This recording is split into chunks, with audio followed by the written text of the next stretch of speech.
everyone. Hey.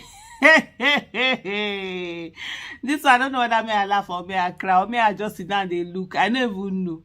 When you think you've seen it, or Tinubu will drop another banger. And this one, it's not as if it's even opposition that is actually putting this out. It's someone who is supposed to be, I think it's an essay or something, special assistant to Tinubu on social media. Yes, so he's the one who is saying this. So he reports Tinubu in Qatar, and what Tinubu said in Qatar, that do not offer bribe to any of our people, and if it is requested or taken from you, report to us. You will have access to me. Nigeria will no longer be defined by the past. Oh, Lord have mercy. I think again and again, Tinubu, I will keep seeing this thing. He thinks of what will Peter Obi do? What will Peter Obi do? Let me do it. What will Peter Obi do? What will Peter Obi do? Let me do it. And really not carry it through. It's not about talking about it. So first of all, you know, this is him saying, of course, his people, like he rightly knows the kind of people he has around him. I mean, almost all of them have this huge bribery corruption allegation against them. So it's almost as if you don't have some real heavy corruption allegation against you, you can't even be in Tinubu's either cabinet, illegitimate cabinet, or whatever it is. And you know, talking about bribe and going to being in a foreign country and telling them all of this about bribe by people are so literally just saying that you have a bunch of followers who are bribe collecting people. And if you want to get it done, it's not by telling them, it's by actually putting action in place. The interior minister that was found with 700 million case, whatever, he's still there. Nobody's even talking about that anymore. What has he done about he himself? What has he done? We see people who are accused of gun running, smuggling, and everything. They are all the ones that are that is in entourage and stuff like that. So a whole lot of, you know, so many things that sometimes when you just think about them, you're just like, oh my goodness, you can't just believe that this is Nigeria, this is where it is, this is what is happening in Nigeria. But unfortunately, this is where we all find ourselves, and it's absolutely crazy. Yeah, it is. It's not a dream. You're not dreaming. You are very much awake. Don't even bother to pinch yourself. Let me tell you that you're not dreaming. This is the Nigeria. This is an unfortunate place that we find ourselves, where we have charlatans who are the ones who are occupying offices that should be offices of respect. But unfortunately, it's been so disrespected. And so what we have, it's either, and tomorrow now they'll come out and say that, oh, Nigerians on social media are the ones demarketing Nigeria. They are doing this, they are doing that. But hey, who is really the one that is demarketing Nigeria? And there's, of course, this particular tweet here that I saw earlier that sort of like, you know, captured the whole essence of the conversation itself. And it was from Hussein Rufai, where he says, when a president, definitely not my president, tells foreign investors to report his officials that ask for bribes, one, is he not demarketing his country by telling the world his officials take bribes? Two, is this not an indictment on his selection process? Exactly. Three, would investors come to a place where the president, definitely not my president, is forewarning about possibility of bribes? Whether they don't think things through, I don't get it. So every time you're going to be picking phone to be calling, how many times will the phone go through that you call to say, okay, this person has asked me for a bribe, that person has asked me for a bribe? They will not even directly ask you. It's by the time they frustrated you that you will be the one to be thinking, should we leave or should we ask them, what do we drop or whatever? It's really crazy. And like, you know, Hussein Rufai really said, is there not something wrong with the selection process? But the thing is that even he himself, how is he? That's the question. And so right now, like I said earlier, you know that what will Peter Obi do? What will Peter Obi do? What will Peter Obi think? What will Peter Obi do in this situation is what, you know, I think keeps running through their mind. And then they try to put up that persona of, you know, integrity, character. you can't put it up. It's either there or it's not there. Integrity, character are not things that you can fake. You might try to fake them, but it really doesn't lack. It shows through because it comes in the little things where the ways and manner that you do things. Ordinarily, for someone who really is talking about integrity and character, you can't even be in Qatar at this time when literally your people are actually busting foods and eating them, and stealing food from markets, from trucks that are conveying food. And we just had a video recently where in a market, this is said to be day. This they said it happened yesterday, where there was an attack on a truck that had gone to market, and then people were parking all of these trucks and running away. If you see those whole that whole video, you will think that literally maybe you had just been transported to, what do you call it now, to Sudan or Somali or one of those places where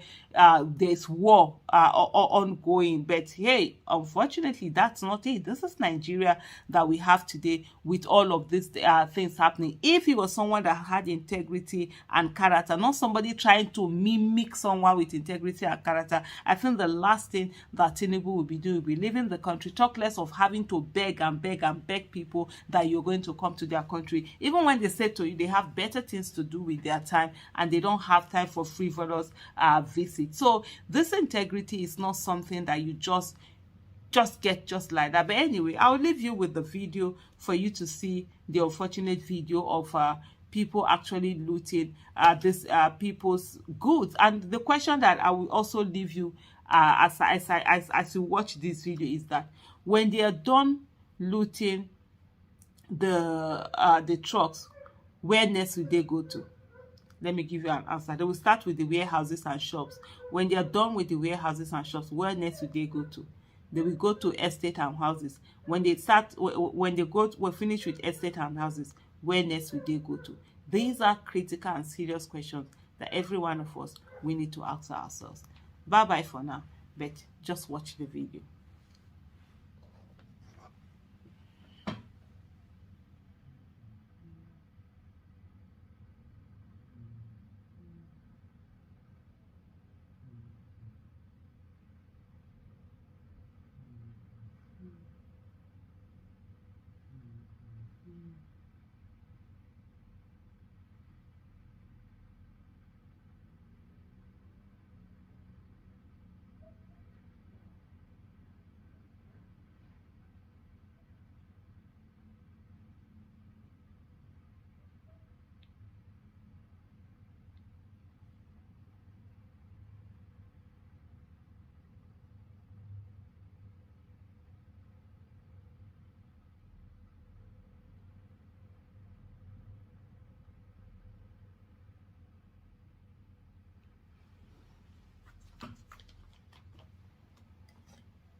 Well, with all fingers pointing in direction of a statement made by Mr. President of his inauguration speech, and that's the statement that where he said fuel subsidy is gone, which of course started, which has remained at the root of the problems that Nigerians are facing today. Well, they have tried as much as possible to hide under the fact that it's not just in Nigeria alone, which is making matters worse. It went on at some point to say they were cutting down governance, and then they traveled to Dubai, where nations like Germany did not come go for such events because they couldn't afford it. Germany could not afford it. Nigerians, so Nigeria went with 1,400 and thereabout, and so you know what we're talking about. And so the same government came up with buying SUVs of over about 160 million for all members of the House of Assembly and House of Representative and the Senate and everybody. And you know, but then, as if that was not enough, I think the president, in his magnanimosity, in his magnanimosity, he's trying also, to see how he can make things work, in the midst of it all. Went to Qatar recently after the fact that he asked to come to go to Qatar. I mean, to go into Qatar, and then they denied him. They said he can't come in. There was no need and all of that. And but then, of course, when there was uproar, people were saying that, oh, Qatar rejected Nigeria president. I think they eventually allowed him to come. And of course, you saw that trip. Even though Mr. President says that he is cutting down on expenses, governance expenses, I saw two of his children on that trip. I don't know when the movement to Qatar now became a family trip. If it was actually a national issue. It's one of the biggest problem we have in the polity of Nigeria is that we mix up things, and that's why we've not gotten things right. We mix things up. We mix up governance with family issues and all of that. The same way Tinubu was sitting in Federal Executive Council meeting. What an insult! Tinubu sitting in Federal Executive Council, but thank God for Mr. President, who actually rebuked him instantly and sent him out, because it's a national issue. But then somehow he's still doing quite a number of things that are still not right, and which we believe that in due course those things will be corrected. But then the core of this particular video is where he now told them when he was rounding up his meeting with them in Qatar, told them that they should not offer bribe to anybody. That if anybody asks for bribe, they should report to him directly. And that's talking about people those who are coming to invest in Nigeria. Well, the first question that comes to my mind, okay, is it with the way we are now that somebody will come and invest his money in Nigeria? Then secondly, another question that comes to mind again is that, does it now mean that you agree that you have corrupt people in the system? But then, well, you might say that, oh, you can't but have people like that amongst, there will always be a Judas. You understand? Or there will always be so many Judases among so many Peters and so many Johns and all of that. And so there will always be Peters. But I think it's passed more of a wrong message than the good one. You understand? Because not many people we see, when you wear a white dress and there is a black spot on it, the black spot, that tiny black spot, becomes very obvious than even the whole of the white that you're wearing. And that's the fact. And so when you think that, when you go out and you say something like that, you have passed the message about the system that, look, you are coming into a corrupt system. I'm inviting you to come into a corrupt system. But when you see corruption, please tell me, which is wrong. Which is wrong. Yes, it's wrong. Well, I will not say that people, those who are handling the president's speech, should check certain things, but then, because most of these things that had caused major issues were things that were off script. It wasn't a script that Mr. President was reading when he said to them that if anybody asks for bribe, which was not wrong, but then take for instance, it wasn't everything that was said on that trip that we heard about.